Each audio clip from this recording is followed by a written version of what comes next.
품격 있는 아재매 여러분 안녕하십니까? 빨간 아재입니다. 오늘은 제 범죄 혐의를 여러분께 고백하려고 합니다. 자백하려고 합니다. 조국 정경심 그리고 최강욱 대표 사건을 지켜보면서 제 경험을 떠올려 봤어요. 제가 한 회사에서 20년가량 근무를 했습니다. 1999년에 한 케이블 방송사의 취재기자로 입사를 했습니다. 그래서 한 11년 정도 현장을 뛰는 기자로 일을 했고요. 나머지 한 10년가량 중간관리자로 일을 했습니다. 보도국장, 보도제작국장 이런 중간관리자로 일을 했는데요. 중간중간에 특히 여름방학 때 또는 겨울방학이 되면 학생들이 인턴을 하겠다고 찾아옵니다. 근데 저희 회사에는 공식적으로 인턴 프로그램이 없어요. 그러다 보니까 회사 대표가 또는 회사 임원이 지시하면 그냥 그 인턴 학생들을 케어하고 또는 저희 사무실에 아는 사람들을 통해서 이렇게 요청이 오면 또는 지역에 있는 대학이나 이런 데서 요청이 오면 윗분들께 허락을 받고 인턴 활동을 지원하기도 하고 이런 식으로 활동을 합니다. 근데 10년간에 제가 관리자로 근무하는 한 10년간에 걸쳐서 적게는 한 서너 차례, 많게는 한 대여섯 차례 그런 경험이 있었던 것 같아요. 제가 중간관리자로 일을 한 기간이 2010년부터 2019년까지입니다. 꼭 10년간의 기간이에요. 그 10년간의 기간 동안 그런 일들이 왕왕 있었습니다. 근데 이 학생들이 저희 사무실에 인턴을 하겠다고 또는 체험활동을 하겠다고 찾아오면 반갑지 않아요. 오히려 귀찮죠. 저도 그렇고 저희 직원들도 그렇고 각자 자기 업무에 바쁜 사람들입니다. 그 학생들을 케어할 수 있는 여력이 없어요. 또 그 학생들이 앉아서 근무를 할 수 있는 사무 공간도 없고요. 사무 집기도 없습니다. 하다못해 컴퓨터 한 대도 내줄 게 없어요. 그러다 보니까 이 학생들이 오면은 오히려 귀찮고 저희 직원들한테 이 학생 좀 케어해 라고 맡겨놓기에는 그 직원의 업무에 방해만 될 뿐입니다. 전혀 업무에 도움이 되질 않아요. 근데 주로 이제 찾아오는 학생들이 제가 방송국에 근무를 했으니까 미디어에 관련된 학과 재학생이거나 또는 나중에 그 길로 직업을 꿈꾸고 있거나 이런 학생들이니까 그냥 그것이 기특해서 나름 그래도 성심성의껏 케어를 하려고 하는데 그래도 한계가 분명하죠. 근데 그렇게 한 서너 차례 또는 대여섯 차례 이 인턴 학생을 케어하는 동안에 제가 경험한 인턴 학생이 한 적게 잡으면 10명, 많게 잡으면 한 20명가량 되지 않겠습니까? 보통 두세 명씩 찾아오니까. 근데 단 한 명도 기억이 나질 않아요. 얼굴이. 당연히 이름도 기억이 안 나고요. 대부분은 그 학생들한테 제가 어떤 업무를 시켰었는지, 실제로 어떤 일을 하다 갔는지 거의 기억이 나질 않습니다. 한 가지 기억에 남는 케이스를 떠올려 보면 불과 몇 년 전 일이니까 얼핏 기억이 나는데요. 저희 사무실에 여름방학 때를 이용해서 대학생 3명이 인턴을 하겠다고 찾아왔습니다. 지역의 미디어 관련 학과에 재학 중인 학생들이죠. 그때는 회사 대표나 임원의 지시에 의해서 그 인턴 활동을 했던 것 같아요. 근데 첫날 오면 한 반나절 정도 시간을 내줘서 이 학생들을 케어를 해줍니다.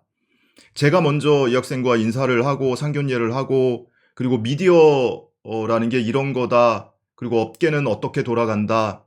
그리고 기자나 PD에 관심 있는 학생들이 있으면 그 기자나 PD를 하기 위해서는 어떤 준비를 해야 한다.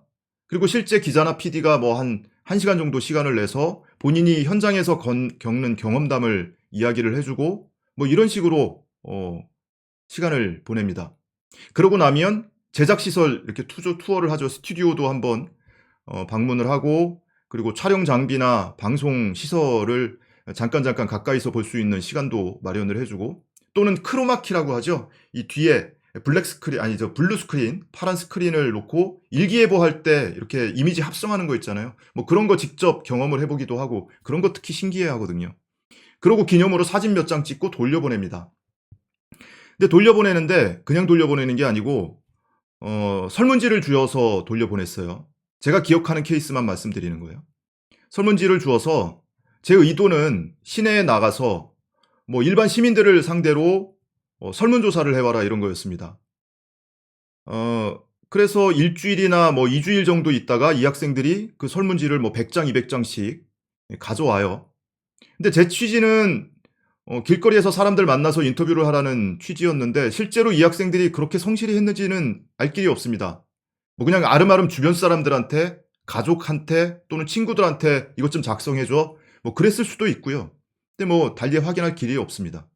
그런 식으로 한마디로 허드렛 일을 했던 거예요. 허드렛 일을 하고 실제로 그 학생들의 경우에는 한 달가량 인턴 활동을 했던 것 같은데 저희 사무실에 직접 나온 거는 기껏해야 한 서너 차례 되려나? 뭐 그럴 겁니다.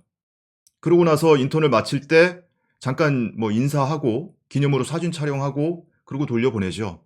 그러면 인턴을 마칠 때나 또는 나중에 이 학생들이 체험활동 증명서 또는 인턴 확인서 이런 걸 발급해 달라고 가져옵니다. 근데 단 한 번도 제가 직접 작성을 해준 적이 없어요. 제 이름으로 발급이 되든 저희 회사 대표 명의로 발급이 되든 직접 작성을 한 적이 없습니다. 이 학생들이 직접 자기가 양식을 써가지고 보내와요. 가져오거나 또는 저희 직원이 대신 그걸 작성해서 저한테 가져옵니다. 그러니까 제 이름으로 발급하는 경우는 뭐 제가 도장을 찍거나 사인을 해주는 경우가 있고 저희 회사 대표 명의로 발급을 할 때는 위에 보고를 해서 직인을 날인해주는 경우도 있고 이렇습니다.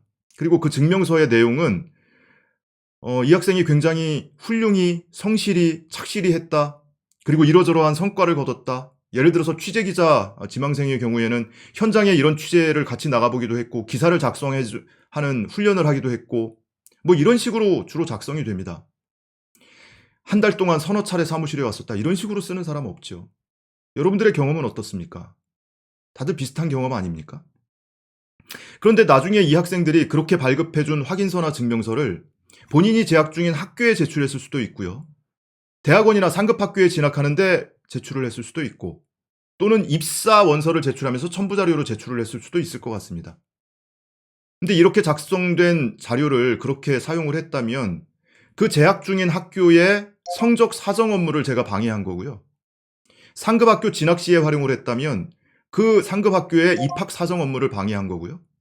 그리고 입사 시험에 서류로 제출을 했다면 그 회사의 신입사원 채용 업무 방해를 한 혐의가 됩니다. 그래서 제가 스스로 제 범죄 혐의를 자백한다고 말씀을 드리는 거예요. 그 학교가 만약에 국립대였다 또는 그 회사가 어떤 공공기관이나 국가기관이었다 그랬다면 혐의가 조금 달라지죠. 위기에 의한 공무집행 방해 혐의가 됩니다.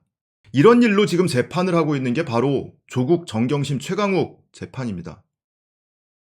제가 한 10년 동안 인턴 학생들을 케어한 기록이 남아있는지를 좀 찾아봤어요. 뭐 사진이라도 또는 문서라도 남아있는지를 찾아봤는데 찾을 수가 없습니다.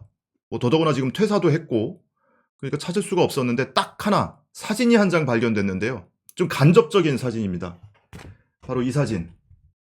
이게 2014년에 찍은 사진인데 제가 서울에서 근무를 할 때 지역의 교육청과 그 관내 기관 또는 기업 대표자들과 협약을 맺었던 겁니다. 관내 학생들 체험활동이나 직업 탐색활동, 인턴활동 이런 거 많이 받아달라고 교육청이 주관을 해서 이런 식으로 대표자들 모아놓고 협약식을 했었어요. 여기 가운데 제가 있습니다. 가운데. 이게 2014년의 일입니다. 2010년대 들어서면서 이런 일이 일선 학교뿐만이 아니고요. 교육청, 국가 차원에서 전국적으로 장려가 되던 시점입니다. 그럼 이 기회를 통해서 체험활동을 했던 학생들, 그리고 체험활동 확인서를 발급해줬던 이 기관 단체장들, 다 잠재적인 범죄자가 되는 겁니다. 이런 생각을 하면서 이 사진을 들여다보니까 화가 나더라고요. 찢어버리겠어요.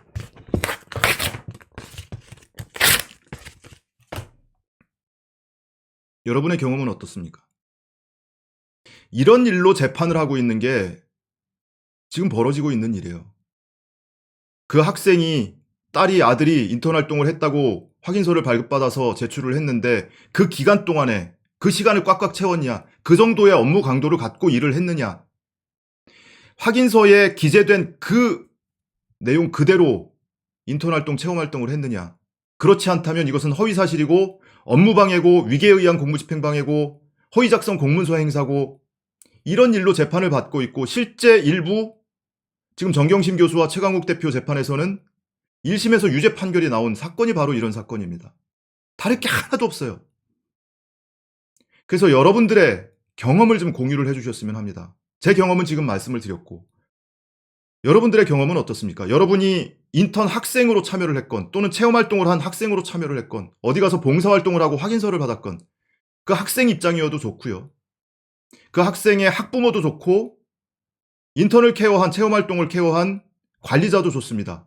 그리고 확인서나 증명서를 발급해준 발급권자도 좋습니다. 어떤 경우라도 여러분들이 중고등학생 또는 대학생의 인턴 활동이나 체험활동과 관련해서 경험한 게 있다면 여러분의 경험을 공유해 주십시오.